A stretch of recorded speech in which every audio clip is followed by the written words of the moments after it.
دانشگاه.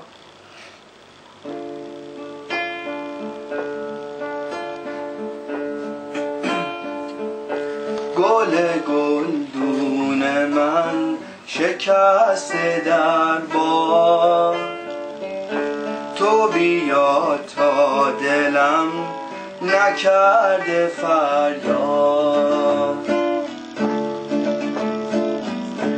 گل هر شب بود دیگه شب بو نمیده، کی گل شب بو رو از شاخه چیده.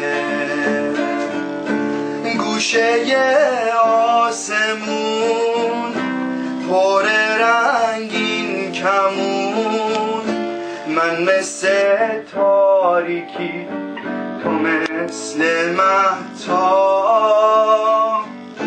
اگه باد از سر زلف تو نگذره، من میرم گم میشم تو جنگل خواب. گل گلدون من، ماه ایوون من، از تو تنها شدم چو ماهی از آب. گل هر آرزو رفته از رنگ و بو، من شدم رودخونه دلم یه مرداب.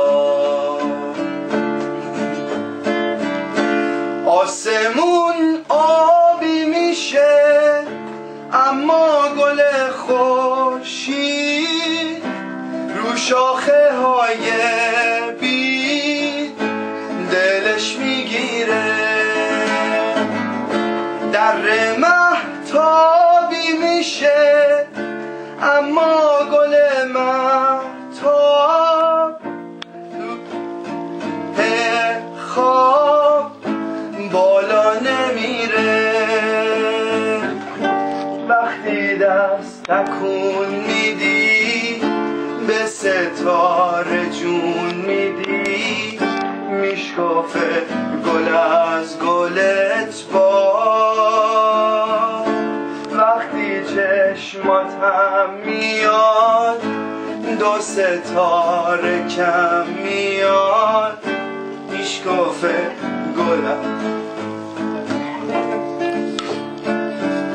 گل گلدون من، ماه ایوون من، از تو تنها شدم چو ماهی از آب.